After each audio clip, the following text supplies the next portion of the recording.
Sério, eu acho que só tá pra você, né?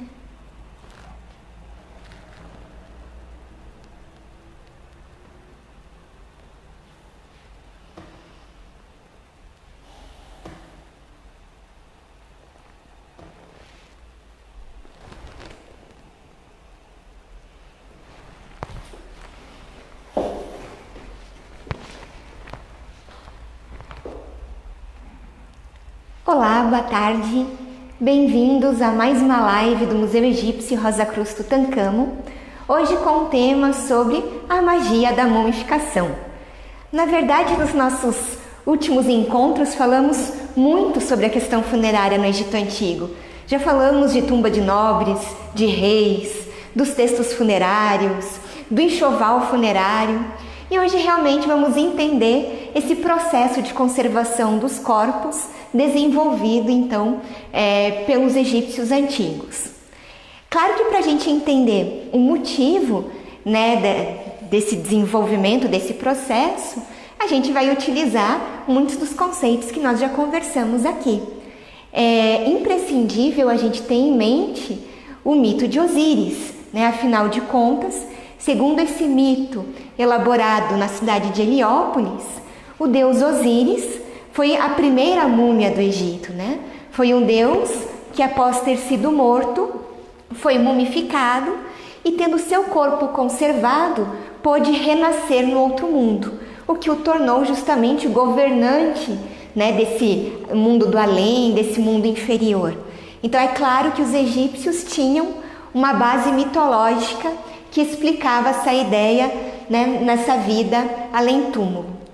Além disso também, nós temos que pensar que muitas vezes a própria condição de enterramentos desde o período pré-dinástico também forneceu, os enterramentos forneceram bases para que o egípcio também elaborasse e pensasse nessa conservação dos corpos, que daqui a pouquinho eu vou explicar um pouco melhor a respeito disso.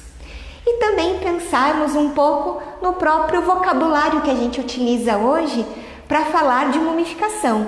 Afinal de contas, essa palavra não existia em egípcio antigo, Mumificação vem de uma palavra árabe, mum, que significa betume. E por que betume? Porque no século XIX, quando as múmias passaram a ser encontradas em grande escala, e por conta da sua coloração escura, justamente por conta da resina, que a gente também vai falar daqui a pouquinho, muitos árabes se referiam às múmias, por conta da coloração, como coisa betumizada. Então o próprio nome múmia provém desse vocabulário árabe do século XIX e que nós utilizamos até os dias de hoje. Ou mesmo a palavra embalsamar, que embalme vem do latim e que significa justamente mergulhar em óleos aromáticos. Isso também relacionado a um dos momentos do próprio processo de mumificação. Então, as próprias palavras que nós utilizamos hoje em dia para relacionar a esse processo criado pelos egípcios antigos, ele é contemporâneo. Bom, mas vamos entender então. Eu vou falar para vocês dessa parte prática e o Everson depois vai comentar algumas coisas mais simbólicas relacionadas ao próprio processo de mumificação.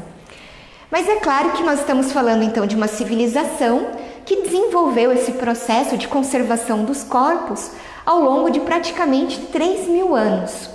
E é claro que ao longo desse tempo, o próprio processo, ele foi... Os egípcios, através de tentativas, foram criando esse processo, e é claro que ele não foi igual ao longo desses 3.000 anos. Na verdade, a maneira do processo de mumificação que eu vou contar para vocês, a gente pode aí datar mais ou menos de como ele era realizado por volta aí da 21ª dinastia, primeiro milênio antes de Cristo. Porém, nós temos dados então de que os egípcios já realizavam a evisceração e também a conservação dos corpos há pelo menos aí por volta da 4ª dinastia, ou seja, por volta de 2.600 anos antes de Cristo. Então, o processo que eu vou comentar com vocês, ele já havia né, se desenvolvido há pelo menos 1.500 anos antes desse momento que eu vou narrar para vocês. Então isso faz a gente pensar, né, que é claro que é algo que foi sendo organizado ao longo do tempo. E se por volta de 2600 a.C. a gente já pode realmente afirmar que os egípcios, né, já retiravam os órgãos para buscar uma melhor forma de conservação dos corpos após a morte, a gente pode comentar que eles já têm referência, por exemplo, da preservação do corpo do seu período, então, pré-dinástico, ou seja, mesmo antes de nós termos um faraó governando todo o território egípcio. E por que isso? Porque nós temos uma múmia natural egípcia, né, como exemplo, datada de mais ou menos 3.200 anos antes de Cristo, ou seja, uma múmia que tem mais de 5.000 anos, hoje exposta no Museu Britânico, né, que é uma múmia natural que foi enterrada na areia, né, numa cova, numa tumba rasa, enterrada na posição fetal. Junto dela foram encontrados diversos vasos que deveriam conter, na verdade, alimento e bebida para o morto, né? Isso já mostrando para a gente que há pelo menos 3.200 anos antes de Cristo, os egípcios já tinham alguma crença relacionada a essa vida além túmulo. E o que chama atenção é que esse corpo foi preservado de forma natural, ou seja, a própria areia do deserto acabou preservando o corpo, então, desse egípcio. Então, com certeza, os egípcios antigos foram, não só, né, é antigo essa crença numa vida além túmulo, mas também da própria observação da natureza, que eles aos poucos vão tirando referências para criar esse modelo de preservação dos corpos. Uma outra coisa também que a gente sabe é que nas primeiras dinastias, na primeira, na segunda dinastia, basicamente a conservação artificial dos corpos era nula, porque foram encontradas múmias enfaixadas, mas na verdade ali dentro nós temos os ossos soltos, né? Eram faixas de tecido de linho embebidas em resina que foram presas, né, sobre o corpo do falecido de forma bastante justa, mas que o corpo acabou decompondo entre as faixas de tecido. Então a gente realmente aos poucos vai encontrando maiores referências na busca dos egípcios, né, de preservar, ou melhor, de um conhecimento para preservar o corpo, aí já na terceira, mas principalmente a partir ali da quarta dinastia, né? E o que dificulta a gente saber também informações sobre a forma de mumificação desenvolvida pelos egípcios? Foi porque eles mesmos deixaram poucos documentos para que nós conhecêssemos todo esse processo. Na verdade, hoje os egiptólogos o conhecem por conta de análise realizada em múmias, né? E por conta de textos de dois gregos que estiveram no Egito já no período tardio, Heródoto e depois Diodoro da Sicília. São dois gregos que viajaram ao Egito, isso, no caso Heródoto, por volta de 450 a.C., e que relataram, né, em suas obras a respeito do processo de mumificação, e algumas iconografias que nós temos de algumas tumbas, de alguns ataúdes, já do período tardio também, né? E, né, há um papiro, na verdade, que fala um pouco dos materiais que eram utilizados no processo também, mas nós temos, pela palavra dos egípcios, poucas referências a respeito, né? Então, ao longo desse desenvolvimento da própria arqueologia e da egiptologia, que nós temos, então, as descobertas de materiais e de todo o processo, então, realizado pelos egípcios para a conservação dos corpos. Bom, e por que conservar o corpo? Se a gente já falou que os egípcios tinham uma base mitológica que explicava a crença na vida além túmulo, a gente também tem a questão que o egípcio acreditava que o homem era formado por algumas partes, 6, que na verdade nós já conversamos aqui a respeito, né? O egípcio tem um corpo físico, tem um nome, tem um coração, tem uma sombra, e tem duas faculdades imaginárias chamadas Ka e Ba, que para continuarem existindo após a morte do corpo físico, era necessário a conservação desse corpo. Então, também aí, além do mito, né, por essa concepção, essa visão que os egípcios tinham sobre o homem, é que eles também vão buscar desenvolver uma forma de preservar o corpo. Mas como que isso então acontecia? Então a gente pode pensar que quando falecia alguém de uma determinada família, é claro que a família lamentava a morte do falecido. As mulheres, como símbolo de lamento, elas geralmente jogavam terra, areia sobre o rosto e sobre também os cabelos. Isso era símbolo de lamentação. E os homens batiam principalmente no peito.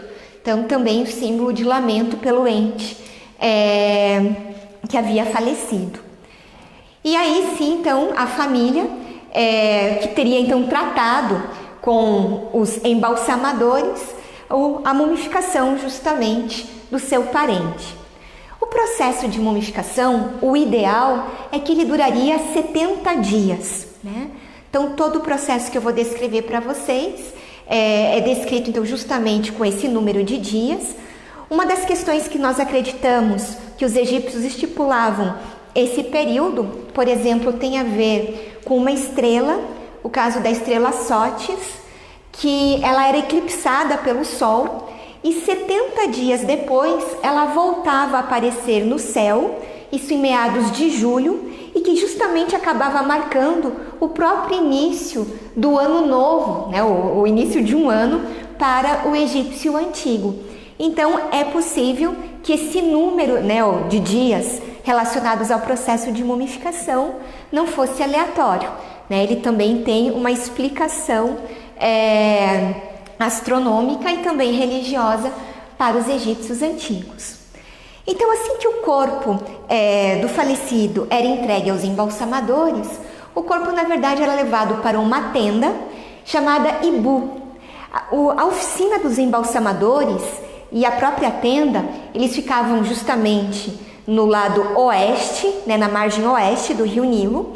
Isso porque é justamente no oeste, aonde o sol se põe, é justamente no oeste que se dá a entrada, que se dá, né, o acesso ao mundo inferior. E aí, então, é claro que se a gente está tratando com os mortos, é ali onde vai ficar também a oficina dos embalsamadores e essa primeira tenda, né, chamada Ibu, então, para onde os corpos eram levados. Nessa tenda, o que acontecia? Então, o principal momento, né, o primeiro, era justamente um ritual de purificação.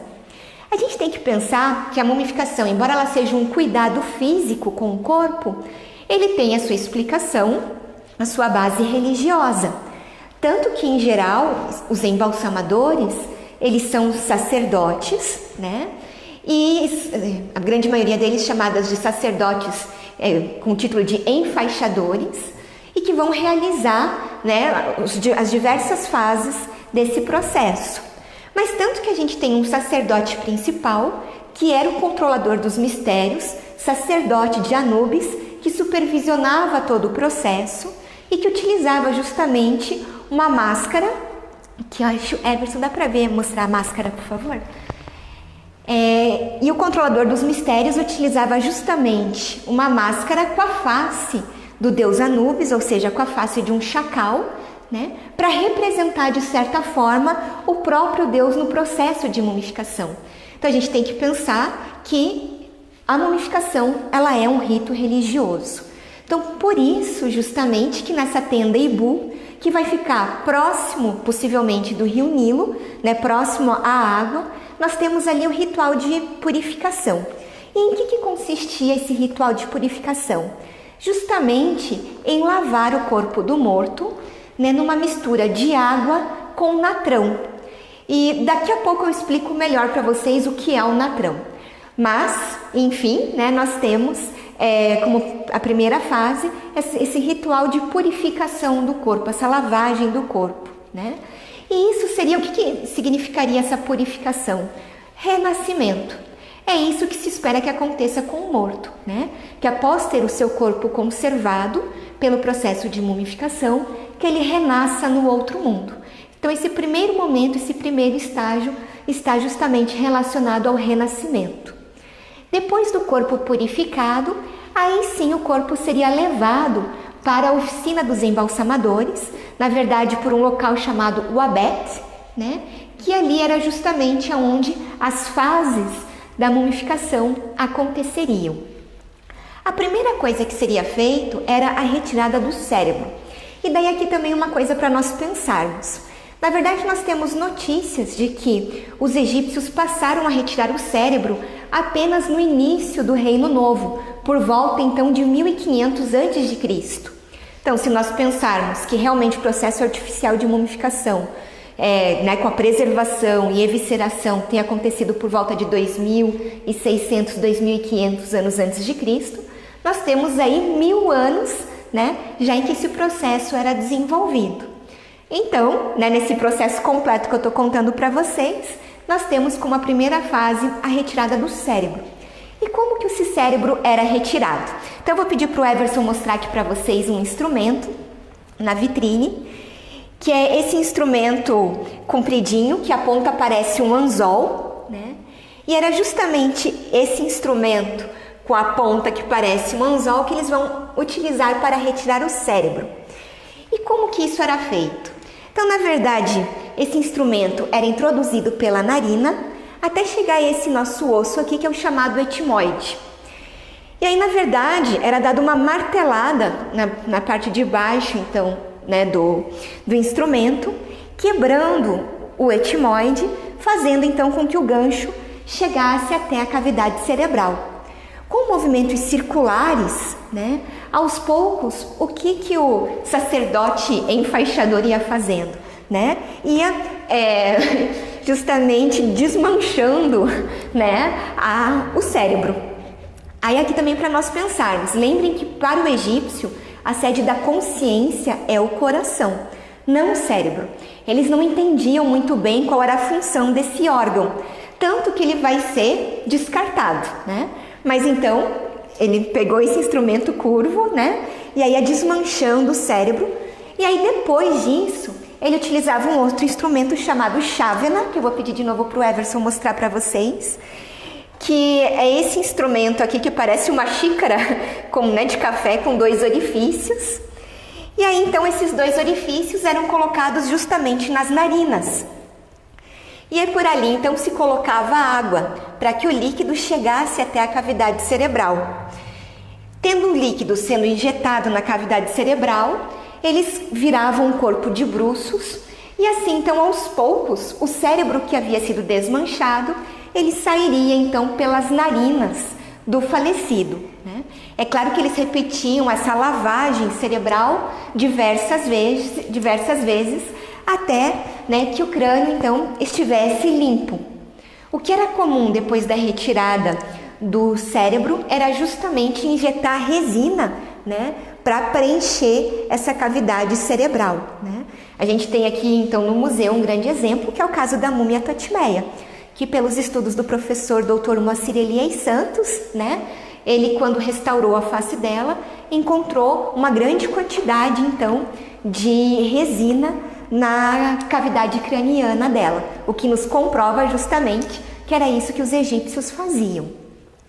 Em relação aos olhos, eles empurravam os glóbulos oculares e preenchiam a região com tampões. De novo, a Totimeia também tem os seus tampões preservados, né? Então, no lugar dos olhos, e que daqui a pouco a gente vai mostrar a réplica também que a gente tem aqui no museu, dá para nós visualizarmos os tampões que eles colocavam nos olhos e também na região das narinas. Tirado o cérebro, era então chegado o momento justamente de cuidar internamente, né, dos órgãos internos. Nós acreditamos também que entre a 3ª e a 4ª dinastia foi quando os egípcios perceberam que para melhor conservação do corpo era necessário a extração dos órgãos. E aí de que forma que isso era feito? Na verdade com uma incisão do lado esquerdo do abdômen do falecido. E aí a gente tem aqui no museu é a pedra de obsidiana, né, a pedra vulcânica que a gente tem logo aqui no fundo da vitrine. É uma pedra mais vitrificada, né? E dela, da forma como ela é lascada, era possível fazer uma superfície cortante, né? Que então justamente cortava a pele e a carne do falecido, fazendo então com que fosse possível ter acesso justamente aos órgãos internos, né? Então, o sacerdote enfaixador responsável por isso, ele viria, faria o corte, retirava os intestinos, retirava o estômago, aí furava o diafragma para retirar os pulmões e também o fígado. Os órgãos, eles eram lavados, possivelmente com vinho de palmeira, e aí eles seriam então desidratados. E eu brinco que aqui que está a mágica, na verdade, que os egípcios criaram para a preservação dos corpos e dos órgãos, que foi justamente utilizar um produto da sua região para a desidratação. E que produto é esse? O natrão. O natrão, na verdade, é uma espécie de sal encontrado tanto na região norte do Egito, a mais ou menos a 100 quilômetros da atual cidade do Cairo, e também na região sul do Egito, né? Principalmente em alguns lagos, que depois então que a água evapora se tem acesso justamente a esse sal, que ele é formado pelo quê? Pelo cloreto de sódio, bicarbonato de sódio, agora deu até um branco, bicarbonato, cloreto, sulfato e carbonato de sódio, né? Então esses 4 componentes químicos é que formavam o natrão. Esses órgãos eram colocados dentro de vasilhas de cerâmica e cobertos pelo natrão. Ao longo de 35 dias, esses órgãos ficariam ali, então, cobertos por esse sal que secariam, que desidratariam esses órgãos, né? Depois dos órgãos desidratados, passados os 35 dias, né? Esses órgãos seriam, então, era passado resina neles, e depois enfaixados e colocados nos chamados vasos canópicos que nós temos aqui, né? Justamente que o Everson vai comentar daqui a pouquinho com vocês a especificidade e informações a respeito dos vasos canópicos, mas eles seriam justamente para guardar e proteger cada um desses 4 órgãos. O coração ficava, era o órgão que ficava no corpo. Por quê? A gente já comentou, é a sede da consciência humana. Então a gente tem, como nós vimos na live sobre o livro dos mortos, né? A gente tem a pesagem do coração, a gente tem os amuletos que vão garantir que nada acontecesse com o coração do falecido. Então era de extrema importância que o coração ficasse junto do corpo. A região então abdominal, da onde foram extraídos os órgãos, logo após a extração, enquanto eles estão sendo desidratados, os egípcios então colocavam um preenchimento provisório. Geralmente eram saquinhos contendo natrão, que eram utilizados então para preencher a cavidade abdominal do falecido. E após a retirada dos órgãos, se levava o corpo do falecido a uma outra mesa. Uma curiosidade, geralmente essas mesas, como já foram encontrados alguns exemplos, elas eram feitas de pedra calcária, tendo geralmente o leão, né, cabeças de leão representadas. Por quê? Porque o leão estava justamente relacionado à ressurreição. Então, de novo, uma questão simbólica relacionada ao próprio processo. E nessa mesa, na verdade, os embalsamadores colocariam 4 estacas, na verdade, de madeira, né? Então eram colocadas 4 ao longo, né, do comprimento dessa cama. Na parte de baixo era colocado então natrão, o corpo do falecido, e o corpo então era coberto por natrão também. Então depois da evisceração chegava justamente o momento da conservação, da desidratação do corpo. E aí nós temos que pensar o quê? Que o nosso corpo ele é composto basicamente de 75% de líquido, né? Então é nisso que está justamente a força do processo de conservação dos corpos desenvolvido pelos egípcios, porque o natrão agiria ali ao longo de 35 até 40 dias, justamente desidratando esses corpos, Passado esse tempo, o que resta ali? A gente tem o quê? Né, a estrutura óssea, o músculo e a pele. Todo o líquido do corpo secava, né? Aí depois desse processo de desidratação do corpo, o corpo estava extremamente rígido, principalmente a pele, imagine, né? Foi desidratada, escurecida também. Então chegava o momento de tentar dar uma característica um pouco mais vívida a esse falecido. E aí então os embalsamadores passavam óleos aromáticos, né, no corpo. Também era possível o uso de resina para tentar devolver à pele, né, alguma espécie de viço, né? Afinal de contas, a gente está cuidando desse corpo para garantir o seu renascimento. E só depois que isso realmente acontecia é que daí se começava o processo de enfaixamento, então, do corpo. As faixas, né, de onde vinham as faixas utilizadas? Então, se nós pegarmos um falecido como um rei, por exemplo, né, como um faraó, ou um nobre, era possível muitas vezes que a sua faixa tivesse vindo dos templos, né? Ou seja, de tecidos que foram utilizados, por exemplo, nos ritos dedicados aos deuses dos templos, né? Esses tecidos, então, eram rasgados e feitas, então, as faixas para o enfaixamento. Mas as pessoas mais comuns, na verdade, elas utilizavam justamente tecido doméstico. Geralmente, então, essas faixas vão ser realizadas das próprias roupas utilizadas, né, pelo falecido durante sua vida. E, de novo, vou usar a Totimeia aqui do museu como exemplo. O professor Moacir, também no projeto Totimeia, ele encontrou duas faixas que, por conta do detalhe da faixa, possivelmente seria um barrado, por exemplo, de vestido utilizado pela Totimeia. Então, de novo, a gente pode afirmar isso por conta da evidência, né? Não é que nós temos, né? Então, os mortos comuns era também então utilizado as roupas que eles teriam usado ao longo, né, durante a vida.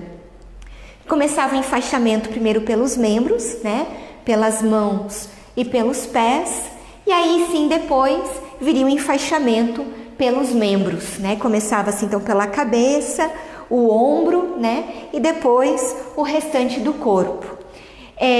Como nós já vimos sobre o enxoval funerário, então era de extrema importância a colocação dos amuletos, né? Cada amuleto com a sua função, a gente já comentou também, né, descrito justamente no livro dos mortos. De novo, como é um rito, como o processo de mumificação é um rito religioso, nós vamos ter sacerdotes, como o sacerdote leitor, que em diversos momentos desse processo ele vai ler textos religiosos relacionados a cada um desses momentos, que foram estipulados 17 ritos, 17 momentos rituais ao longo do processo de mumificação, né? E a gente tem os sacerdotes que eles seriam os responsáveis por fazer também esses ritos ao longo então desses 70 dias, né? Finalizado então o enfaixamento, a gente então já estava basicamente ali ao fim do processo dos 70 dias. O corpo do falecido então era colocado dentro, né, do ataúde, e aí sim os embalsamadores entregavam o corpo do falecido para os familiares. E aí então os familiares deveriam cuidar então dos rituais que deveriam acontecer agora na tumba, na verdade, do falecido, justamente buscando garantir essa sua vida além túmulo, né? Muitas vezes as pessoas perguntam, né? Mas todos tinham direito à mumificação? Nesse período que a gente está conversando, terceiro período intermediário, né, por volta da 21ª dinastia, realmente você tem dados ali, né, tanto o terceiro período intermediário quanto o período tardio, da negociação da própria família junto aos embalsamadores para os valores que seriam então pagos para o processo. Então, desde que você tivesse condições, né, sim, você poderia ter o seu corpo preservado, né? E também a gente tem ali dados, por exemplo, que muitas vezes você tem ali uma questão do trabalho do embalsamador e também dos próprios produtos que seriam necessários ao processo de mumificação, né? Afinal de contas, você tem as resinas, tem o vinho de palmeira, tem o próprio linho. Uma questão que eu esqueci de comentar com vocês, depois do corpo desidratado, os enchimentos provisórios eram retirados. E aí enchimentos que deveriam realmente permanecer no corpo eram postos. Então, geralmente nós temos serragem utilizada, temos rolos de linho sendo utilizados para preencher também como enchimento a cavidade abdominal, né? Então, todo esse material, ele também precisava ser negociado. Se o falecido ia ter uma máscara funerária, isso também dependia do período, né? O seu próprio ataúde, a própria questão depois da saída do falecido, da oficina do embalsamador e a ida, né? O cortejo funerário até a sua tumba, né? Tudo isso eram questões que seriam, então, negociadas, né? Nesse processo, então, de mumificação, certo? E aí, ao chegar, então, na tumba, realmente, outros rituais eram lá realizados até que o falecido, então, fosse fechado em sua morada eterna, né? E aí, então, agora, pessoal, eu vou chamar o Everson, que ele, então, vai conversar sobre uma questão um pouco mais simbólica disso que a gente comentou agora a respeito do processo de mumificação.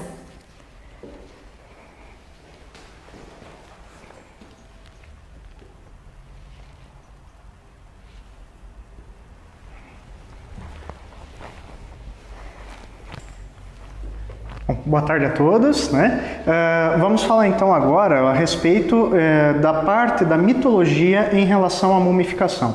A Vivian falou bastante para a gente sobre como era essa relação da questão da produção, da mumificação, como ela acabava sendo adquirida pelos egípcios, como ela era produzida também, como as múmias realmente acabavam sendo feitas, né? E ao longo das nossas lives, ao longo do nosso museu também, viemos trabalhando essa questão da viagem, né, então, do morto até o outro mundo, a viagem dos deuses também até o outro mundo, e o que é esse outro mundo, né?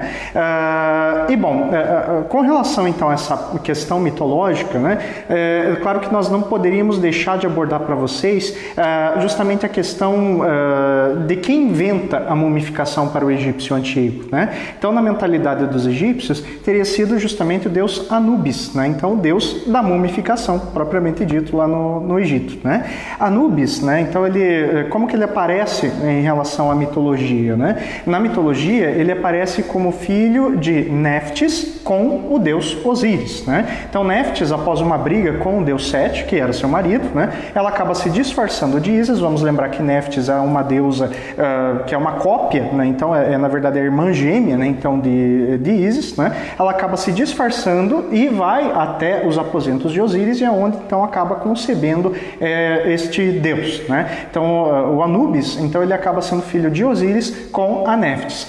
Porém, a Ísis, ela, ao que parece, acaba aceitando Anubis como se fosse seu próprio filho. Ela acaba adotando, né, então, este deus como se fosse o seu próprio filho, né? Com relação, então, a este deus também, como que esse poder de mumificação acaba sendo atribuído para o Anubis, né? Então, em primeiro lugar, com relação à mitologia, se coloca que Anubis é o deus que teria feito o ritual e permitido que Osíris tivesse vivido, finalmente, né, então de maneira eterna, né? Então é ele quem, junto com Ísis, junto com Néftis, acaba juntando todas as partes do corpo de Osíris. Vamos lembrar que essas partes, né, então do corpo foram separadas através do deus Sete, né, então que acaba encontrando o corpo do deus que ele mesmo havia assassinado num pântano de papiro, né? Então ele acaba separando esse corpo, mas o Anubis, auxiliado por essas outras deusas, acaba juntando tudo e consegue então fazer essa produção dessa mumificação. E assim, através da mitologia, temos a primeira múmia do Egito, que teria sido o próprio deus Osíris, né? Então, ele teria sido enterrado em Abidos, né? A partir disso, ele conseguiria reviver e, portanto, viver novamente lá no outro mundo. Por isso que Osíris é o senhor do outro mundo, né? Então, é o rei considerado como o rei dos mortos, né? Dos redivivos, no caso, né? Então, Anubis ele aparece aí nesse momento na mitologia, como o deus que é filho de Osíris com Néftis e também o deus que acaba mumificando o corpo de Osíris, né? E é por isso que ele se faz muito presente no ritual de mumificação, né? Então nós vamos ver que toda essa questão do ritual de mumificação é ele, né? Então quem acaba realmente aparecendo, né? Então durante o ritual de mumificação, por exemplo, como a Vivian já falou, Anubis se fazia presente, né? E como que ele se fazia presente? Através do sacerdote principal que utilizava a máscara do deus Anubis, né? E por isso que recitava as magias, recitava realmente vários papiros para garantir, então, essa existência do morto lá no outro mundo, né? E Anubis, é claro, ele, além disso, ele aparece em muitas cenas, né? Então, cenas do Livro dos Mortos, cenas de tampos de sarcófagos, cenas também que estão pintadas nas paredes, e nessas cenas ele está também realizando alguma atividade relacionada à mumificação daquela pessoa, para garantir que aquela pessoa renasça como o deus Osíris renasceu na mitologia, né? Então, por exemplo, numa dessas cenas, nós também já vimos numa outra live, essa cena é a cena da tumba de Senedim, né? Então, onde ele aparece fazendo com que a pessoa reviva, né? Então, através do toque no coração, né? Então, e a pessoa ainda deitada na cama em forma de Mehit, né? Então, ou seja, aquela deusa que protegia o morto durante o ritual da mumificação e que aparece justamente nessa mesa, nessa cama, né? Então, durante esse ritual, né? Outra questão também que nós vamos poder observar é quando esse deus ele aparece em forma do próprio sacerdote, vestindo a máscara de Anubis, no ritual de abertura da boca e dos olhos, um ritual extremamente importante. Logo depois do término da prática de mumificação, né? O sacerdote ele deveria então pegar um instrumento chamado enxó. Vou pedir para a Vivian aproximar aqui para mim, por favor, né? Então, o enxó, que vocês vão poder observar aqui, é essa ferramenta mágica, o qual Anubis, ou o sacerdote, né, então no caso, deveria pegar essa ferramenta e encostar essa ponta cinza na boca e nos olhos da máscara funerária e das estátuas. O que ele estaria fazendo nesse momento? Ele estaria então fazendo com que a estátua desse, né, então um sinal para a pessoa que está lá no outro mundo, para ela retomar as partes vitais dela, né? Então a fala, a visão, né? Então o olfato, todos esses elementos que são próprios, né? Então de quem vive, né? Ou seja, basicamente o sacerdote estaria através do enxó revivendo então esta pessoa, né? E isso lá no outro mundo estaria permitindo que ela realmente vivesse. É como se estivesse reativando o morto lá no outro mundo, né? Agora, com relação também a esse enxó aqui, o Anubis ele é responsável, o deus responsável por ir atrás de um metal meteórico para que fosse colocado no enxó.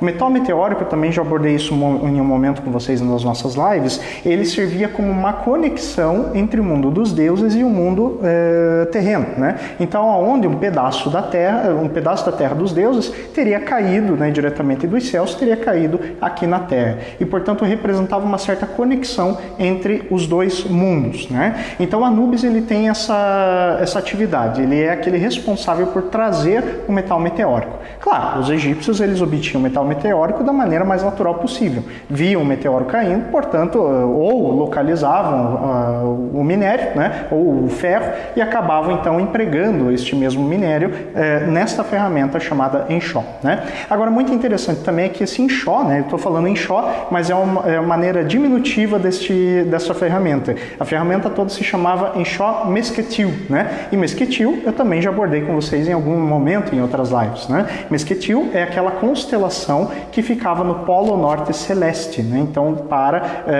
o qual as pirâmides, por exemplo, já ficavam apontadas, né? Então, sua saída norte, né, ficava apontada justamente para essas constelações. Vamos lembrar que é uma constelação circumpolar, ela nunca se põe abaixo da linha do horizonte. E isso tinha um simbolismo muito forte para o egípcio antigo em relação ao caminho até o mundo dos deuses, que era no céu, portanto o Aquete, o horizonte, né?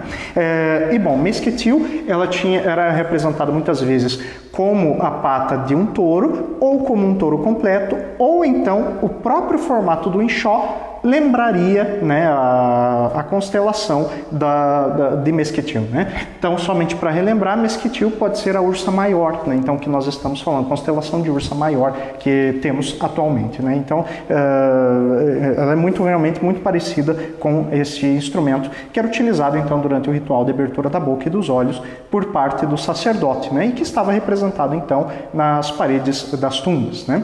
Muito importante é saber também com relação à representação de Anubis. Nessa cena vocês já conhecem muito bem, eu vou pedir até mesmo para a Vivian apontar para a gente, está no papiro de Runefer, né? Nós já mostramos ele também em outra live, né? E eu gostaria que vocês observassem que Runefer, ele aparece também justamente embaixo, né? Então, aliás, ele aparece sendo guiado pelo deus Apauete, vamos lembrar, né? Nós já trabalhamos com este papiro antes, né? Mas Anubis aparece justamente auxiliando na pesagem do coração, né? E a diferença entre os dois deuses nós só vamos ver através dos hieróglifos, né? Onde os dois acabam sendo nomeados, né? Agora, com relação a Anubis, ele então auxiliava, né? Então, nesse processo da pesagem, né? Bom, vamos voltar então ali para a estátua do deus Anubis, né? E bom, com relação então a justamente essa máscara, né? Então que nós estamos vendo aqui, atualmente ela se encontra num museu lá na Alemanha, em Hildesheim, né? Então na Alemanha, Museu Homer Pelizaeus, né? Então e foi levada para lá também durante o século XIX, início para o XX, né?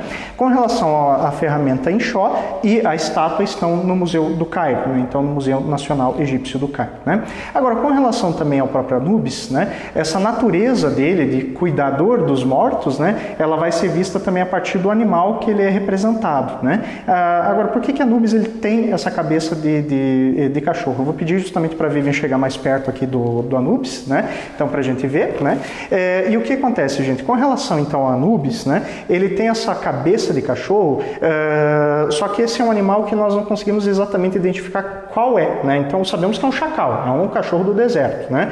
Mas qual a espécie exatamente não foi realmente definida e, portanto, no campo da egiptologia continua sendo discutido a espécie então desse animal. Poderia ser um animal híbrido, né? Então entre o chacal e um cachorro selvagem, algo assim, né? Bom, mas o chacal em si, na época pré-dinástica, ele era observado pela população do Egito, né? Então ainda em formação, como um animal que acabava entrando na área das primeiras tumbas para coletar alimentos, né? Vamos lembrar que o alimento sempre foi depositado nas tumbas dos egípcios, né? E, portanto, com relação... pode apontar ali, Vivi. Né, com relação, então, a este chacal, o que acontece? Ele sempre acabou pegando muitos desses alimentos, né? E o egípcio ele interpretou que esse chacal ele seria o protetor, portanto, destes locais sagrados, e que de alguma forma estaria levando a alma da pessoa até o oeste, até o outro mundo. E por que oeste? Justamente porque as tumbas já eram colocadas realmente na região oeste, né? O chacal ele é um animal do deserto, portanto ele entrava no deserto e o egípcio não sabia para onde ele ia, então interpretava que ele estava indo realmente para o mundo onde os deuses habitam. Sem contar também nos próprios títulos, né? Então de Anubis, né? Então onde nós temos ali o título de Khenti-Amenti, né? Ou seja, o que está à frente do oeste, como se fosse uma espécie de liderança daqueles que estão sendo, que foram enterrados e estão sendo guiados até outro mundo, né? Vamos encontrar também o Khenti-Sa-Necher, né? Então que preside o pavilhão do deus Anubis. É muito interessante que esse título ele pode ser visto exatamente na tumba de Tutankhamon, onde nós temos aquela peça onde há uma estátua do deus, né? Então totalmente de maneira zoomórfica, um cachorro completo, e ele está então em cima de um pavilhão dourado, né? E esse pavilhão pode representar até mesmo aquela tenda que a Vivian falou pra gente, a tenda da mumificação, né? Ou então os santuários onde o morto realmente era depositado, né? E Anubis, portanto, estaria guardando, né? Então na qualidade de guardião realmente da tumba aquele local, né? Vamos ter também o título de Tepi Juef, né? Então, ou seja, o que está sobre a montanha. Por quê? É a montanha justamente do deserto, né? Ou seja, a montanha, né? Então, em que ele pode observar as necrópolis e, portanto, cuida também dos mortos. Nebitadzer, né? Então, ou seja, Senhor da Terra Sagrada. Qual que é essa Terra Sagrada? É justamente a necrópole, né? Então, o local onde os mortos acabam sendo enterrados e, portanto, aquele local é tido como local sagrado, né? E, por último, Imiut, né? Então, ou seja, o que está no local do embalsamamento. O que significa? É justamente a máscara de Anubis que vocês estão vendo aí, né? Então, ou seja, aquela representação do sacerdote, né? Então, que acaba assumindo o papel de Anubis, né? Então, esses títulos, eles são todos referentes, então, ao Anubis, e eles mostram realmente essa questão da interação com os vivos, com os mortos, mostra justamente essa questão da natureza do próprio Deus, da natureza de Anubis. Okay? Bom, mas na mumificação, ele não era o único deus que acabava atuando, né? Existiam outros deuses que também acabavam atuando, que a Vivian também já mostrou um pouquinho pra gente, que são os deuses chamados canópicos, né? E esses deuses canópicos, né, então, que eu gostaria de mostrar para vocês, né, eles são sempre 4, né? Então são os deuses do Amutef, que vocês podem observar aqui em cabeça de cachorro, né? O deus Quebesenuf, que está logo aqui, né?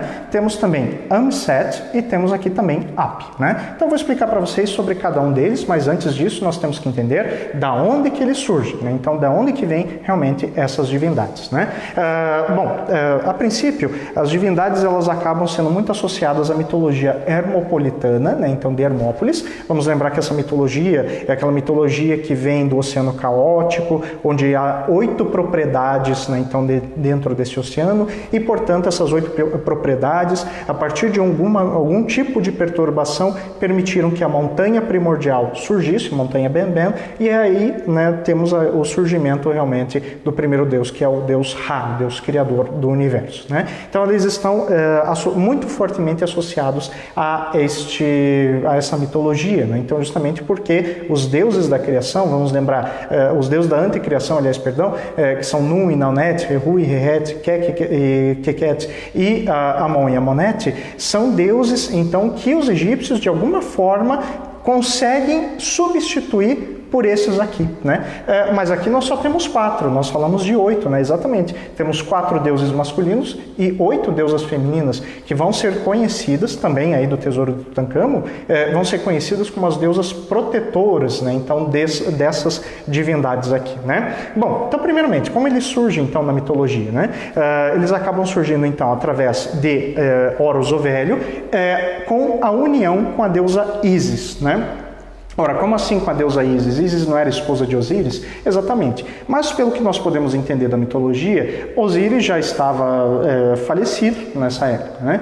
E a deusa Ísis, portanto, ela acaba sendo consorte do deus Horus o Velho, né? Não estou falando de Horus, filho de Ísis, estou falando de Horus o Velho. Ou seja, nós temos aquele conjunto de 5 deuses que são criados nos dias epagômenos, os primeiros 5 dias do ano, né? Que Tote consegue a partir daquele jogo Senit, né? Então, com o deus Khonsu, deus da lua, portanto, também relacionado ao calendário. O que vai acontecer? Esses 5 dias, então, permitem que os deuses Geb e Nut, deus da terra, deus do céu e deus da terra, se unam e produzam, portanto, esses 5 deuses, então, que são Horus o Velho, Osíris, Ísis, Néftis e Sete. Aí nós temos toda aquela história de que Osíris acaba sendo assassinado por Sete, que eu acabei de contar um pouquinho aqui para vocês também, né? Que vemos trabalhando aí nas outras lives, né? E o que vai acontecer? A Ísis, então, ela não se torna esposa de Horus o Velho. Ela, na verdade, se torna uma consorte. E sendo uma consorte, ela consegue ter 4 filhos com o deus Horus, o Velho, né? Então esse deus que nós não temos muita informação sobre ele. O que sabemos é que Horus, o Velho, nesse momento, ele está se associando com o deus criador, porém de uma maneira funerária, uma forma funerária do deus criador, né? E por isso o aspecto funerário, mágico, né, então desses deuses, está relacionado justamente a essa questão funerária, né?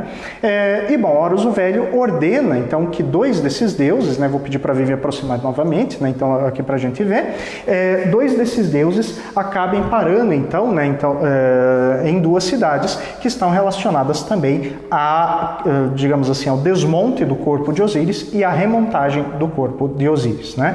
Então as duas cidades que são escolhidas acabam sendo Buto e Hieracómpolis. Buto é uma cidade que fica na região do Baixo Egito e Hieracómpolis no Alto Egito. São duas cidades de aspecto funerário desde a época pré-dinástica e que sempre terão a sua devida importância, né? Com relação então à escolha dessas cidades, nós vamos ter aí o Duamutef, né, então o deus com cabeça de chacal, e também Api, o deus com cabeça de babuíno, sendo colocados então nessa cidade, na cidade de Buto. E com relação a Quebesenuf e Amset, eles foram colocados então na cidade de Hieracómpolis. Vamos lembrar então, as duas cidades são relacionadas a justamente esse local de desmonte e ao local, portanto, também de remontagem do corpo de Osíris, né? Outra questão também, gente, é com relação então ao aspecto onde eles acabam também surgindo. Além desse aspecto de Hermópolis, né, então onde eles aparecem na mitologia de Hermópolis, nós vamos encontrar então justamente no texto das pirâmides, aonde eles acabam realmente surgindo, né? Então, por exemplo, eles eram chamados de amigos do rei, né? Então, e por que amigos do rei? Porque são eles que vão auxiliar, né, a passagem de dentro da pirâmide até a constelação de Mesquetil, né, então no céu do norte. Então eles seriam responsáveis por montar uma escada de madeira com corda para que o faraó pudesse ascender, né, então aos céus, subindo realmente esse tipo de escada, né?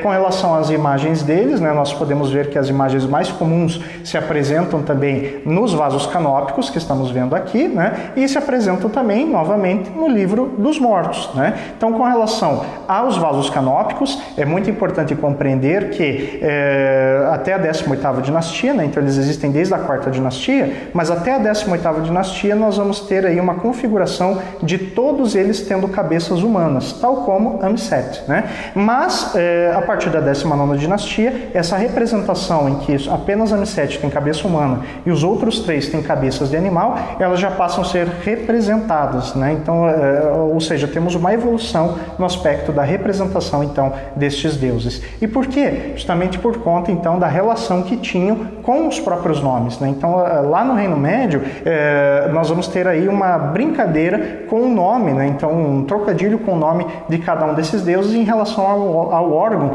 que cada um deles acabava realmente cuidando, né? Mas antes de eu falar disso, eu gostaria de mostrar a representação para vocês no Livro dos Mortos. Novamente, nós vamos até o papiro de Runefer, né? Então, para mostrar para vocês, né, então, a cena do julgamento, onde eles aparecem aqui, né? Então, se nós vamos observar, eles estão aparecendo justamente aqui nessa área, onde nós temos o deus Osíris, né? Agora, reparem o seguinte, que os 4 deuses canópicos, eles aparecem emergindo de uma flor de lótus, né? E essa flor de lótus, ela surge da onde? Justamente de um pedestal, que aqui nós temos no formato da água, né? Então, referente ao Num, né? Então, ou seja, o oceano caótico.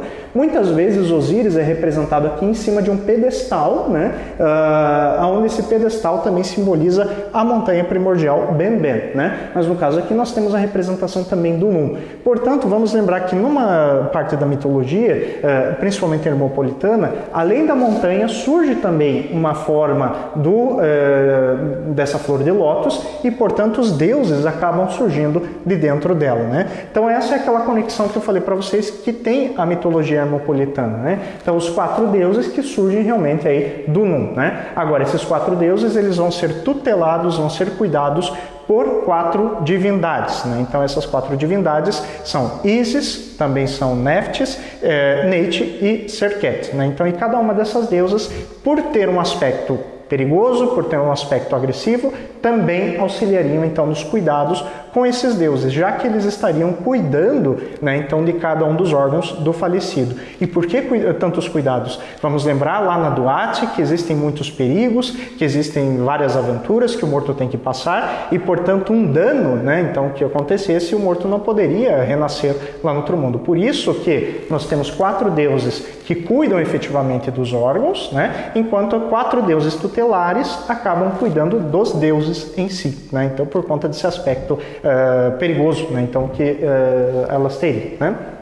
Com relação ainda a essas divindades, né, nós vamos encontrar, né, então uma outra questão, né. Essas divindades muitas vezes representadas nos vasos canópicos, a partir aí da 19ª dinastia, né, vão ser representadas com as cabeças de cada um desses deuses. Mas chega um momento no ato de mumificação que os egípcios eles acabam desistindo, na verdade evoluem o processo de mumificação e não é mais necessário guardar em vasos canópicos os órgãos do morto, né? Mas aí o que nós vamos encontrar? Que os deuses canópicos passam a guardar também, passam aliás a serem guardados na tumba, né? Então junto com a própria múmia, né? Então eu gostaria de mostrar para vocês aqui o sacerdote, né? Então que nós temos, que é o Pipiu, né? E vejam também que ele tem esses amuletos, né? Então em forma desses deuses canópicos, né? Agora, com relação a esses deuses aqui, eles podiam ser produzidos de madeira, mas no caso aqui nós temos de faiança, né? Então, que é aquela cerâmica egípcia, eles produziam na cor verde ou na cor azulada, sendo o azulado a cor de mais alta qualidade que os egípcios tinham e o verde de mais baixa qualidade. No caso do sacerdote Pipiu, ele ganhou então esses amuletos canópicos, né? Então, de alta qualidade, né? E bom, vamos falar um pouquinho então sobre o que cada deus acabava guardando, né? Então vamos chegar mais perto aqui dos vasos canópicos, né? E entender um pouquinho desses vasos, né? Esses vasos que temos aqui em exposição pertenceram a um sacerdote chamado Hor, né? Então o sacerdote Hor, né, ele tem o seu nome, né? Então aqui na base, praticamente da primeira coluna, né? Então se vivem puder chegar bem pertinho, né? Então vemos aqui Hor, né? Então o justo de vós, né? O Hor representado então com a figura do falcão, embaixo temos o determinativo masculino e mais embaixo os 2 traços representam o justo de vós, né? Então Hor, o justo de vós, né? Em cima vemos a questão do sacerdote do deus, né? E aí o nome também de Tebas, que é a cidade então, onde ele acabava morando, né? E atuando. Na segunda coluna vamos ver os títulos de cada um dos deuses, mas principalmente o nome deles, né? Então onde Imset, né, ou Amset aparecem aqui justamente com a pena, com a coruja, vamos ver o ferrolho, né? Também ali vamos ver um pilão e a bandeirola que representa a palavra Deus. Então Amset, né? Vamos ver aqui o nome de Ap, né? Então, ou seja, temos aqui a corda enrolada, temos ali a parte da frente de um barco, vemos também ali um banquinho, né? E vemos 2 penas, né? Então que representam também a letra Y. Então Ap, né? Lá atrás temos o do Amutef, né? Então onde temos aqui a estrela, né? Vamos seguindo pela minha sombra, né? Então do Amutef representado então com a estrela, temos ali o abutre, temos ali também o pãozinho e mais a serpente, a víbora, né? Então com chifres, né? Então do Amutef. E aqui, né, no outro vaso, temos Quebesenuf, né? Então, ou seja, temos ali justamente o vaso de libação, Quebec, que você já conhece muito bem, nós falamos várias vezes nas outras lives, né? Vamos ver também a corda enrolada, vamos ver o pezinho, né? Então, na verdade, a perninha, né? Vamos ver também ali uma espécie ali de montanha, né?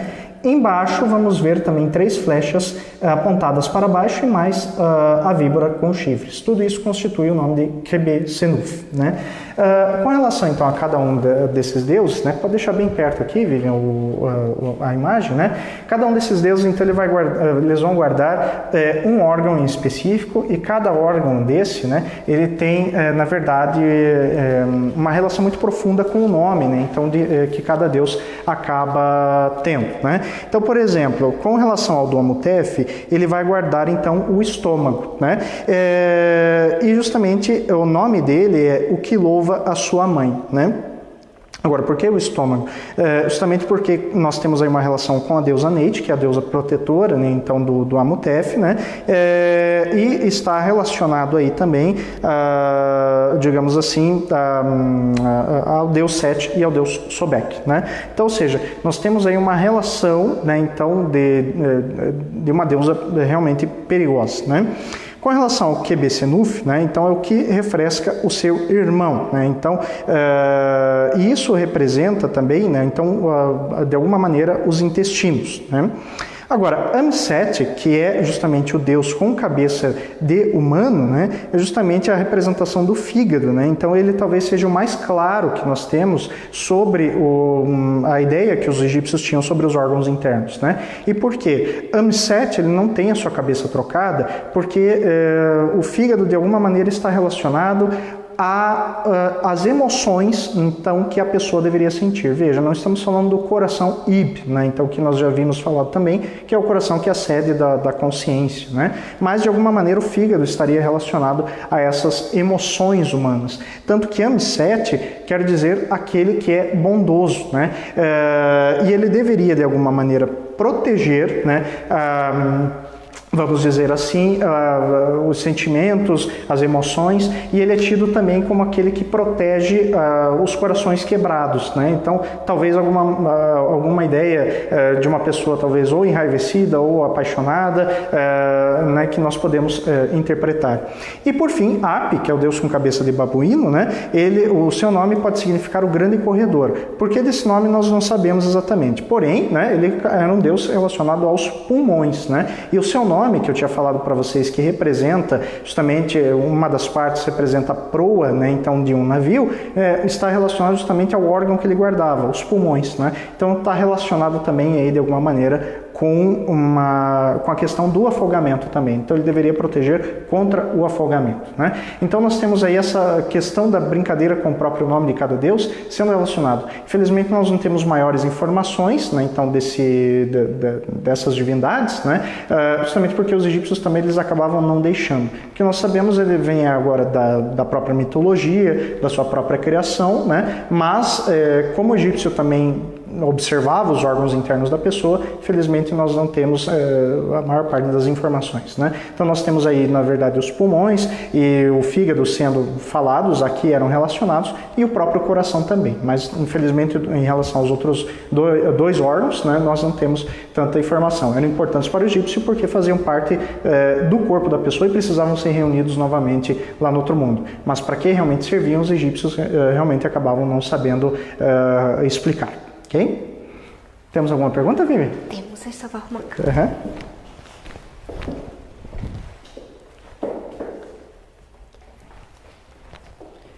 Então já vou te passar. Uma das últimas que foram feitas, é se nós temos duas múmias. Sim. Bom, na verdade nós temos duas múmias aqui no acervo do nosso museu, tá? Elas não são tratadas como, vamos dizer assim, como objetos, tá? Elas são tratadas realmente como pessoas, né? Então, em primeiro lugar, com todo o respeito, né? Justamente porque um dia viveram, né? Um dia tiveram os seus sentimentos, seus medos, suas dúvidas, suas alegrias, né? Então, uma coisa que eu sempre falo para os alunos que visitam aqui o nosso museu é justamente isso, né? Então, que foram pessoas e elas merecem todo o respeito e todo o carinho aqui por parte da nossa equipe e por parte também dos nossos visitantes, né? Então, as nossas duas múmias, né? A primeira delas e mais antiga é a múmia Totimeia, né? Ela é mais antiga tanto em relação à idade quanto também em relação à época que ela chegou, né? Então, ela completou agora 25 anos, né, Vivian, de casa aqui conosco, ela chegou em 1995 e ela tem 2.600 anos a 2.700 anos de idade. É uma mulher que morreu com cerca de 25 anos. Nós vamos fazer uma live, né, então, específica sobre ela, né, então vamos dar mais informações mais detalhadas aí para vocês na semana que vem, né, Vivi? Então, e, claro, vocês estão convidados também para assistir essa live, que vai ser com um grande amigo nosso, que é o professor Moacir, né, então, que é o coordenador do projeto Totimeia, tá? E a outra múmia, né, então é o professor Moacir também, que acaba coordenando o projeto dela, é a nossa mumiazinha chamada Wanha. Trata-se de uma menina que morreu com cerca de 2 aninhos de idade, que não é egípcia, é andina aqui da América do Sul, está aqui no nosso museu justamente mostrando que a mumificação não é uma coisa exclusiva dos egípcios antigos, né? Que outras civilizações poderiam ter, né? E de maneiras diferentes também. A Vivian falou pra gente da múmia Ginger, né? Então, que está lá no Museu Britânico, que foi mumificada de maneira natural, né? E ela, portanto, é uma múmia natural também, né? Então, numa outra live, a gente poderia também elaborar um conteúdo também para mostrar para vocês, né? Com relação, então, são essas duas múmias que nós temos atualmente, né?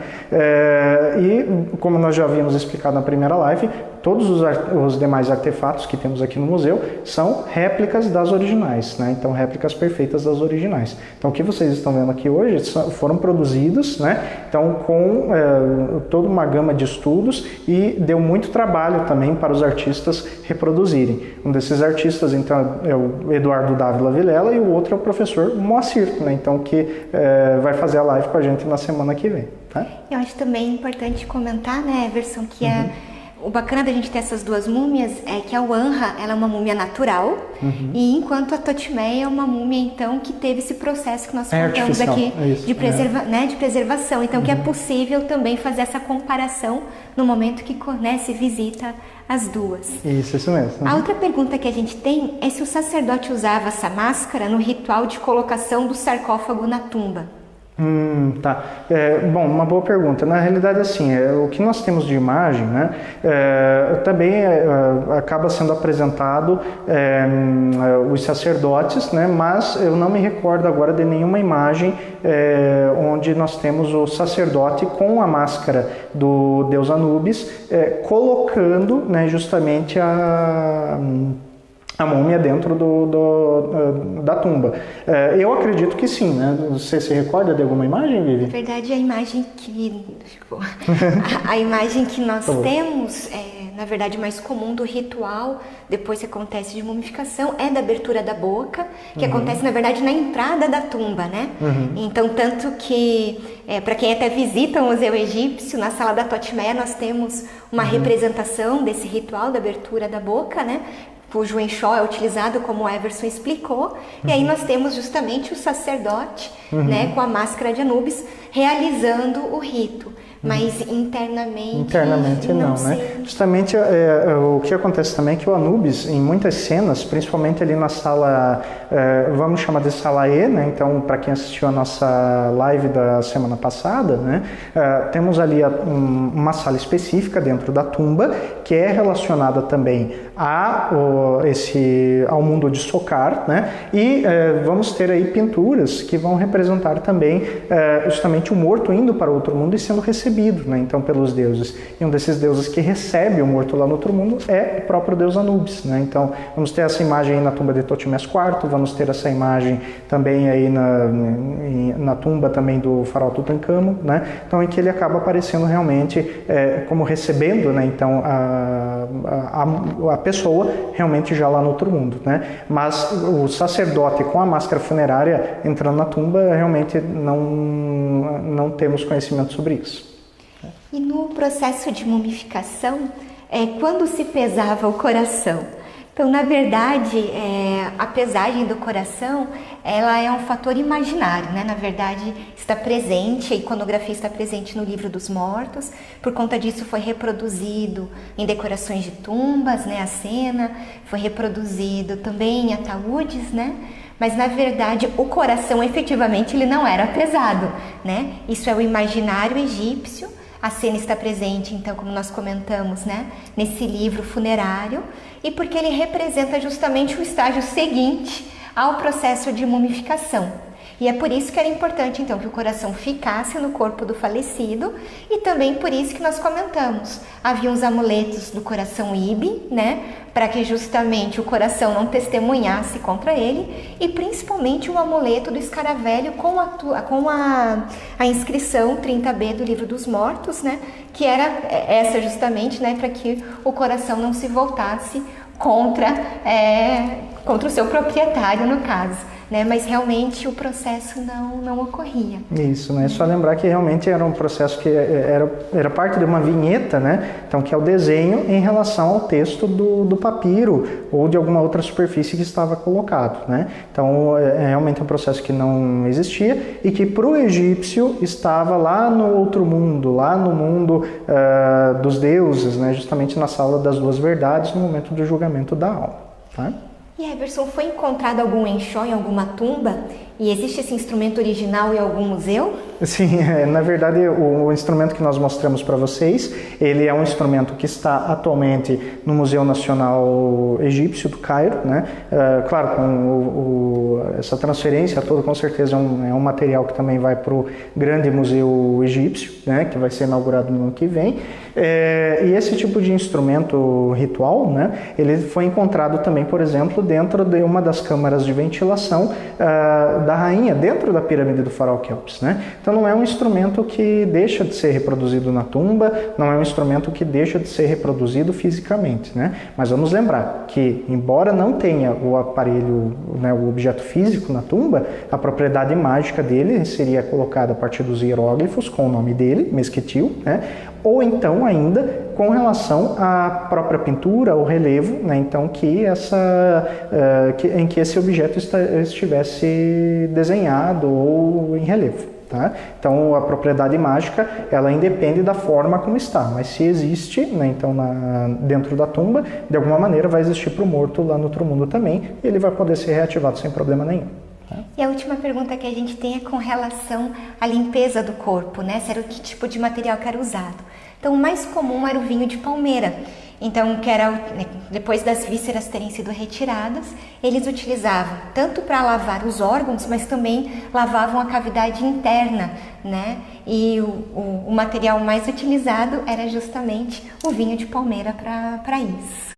Então, acredito que seja isso, né? Já que não temos mais perguntas. Então a gente agradece muito a participação de vocês com a gente hoje. A gente sabe que mumificação é um assunto extremamente instigante, né? E a gente então deixa o convite para a nossa próxima live na quarta-feira da semana que vem, dia 17, também às 16 horas, para falarmos justamente sobre a múmia Totimeia. Então, muito obrigada, um bom feriado a todos. Isso, feliz Dia dos Namorados, para quem tem namorados, né? Até lá, obrigada. Até mais. Tchau, tchau.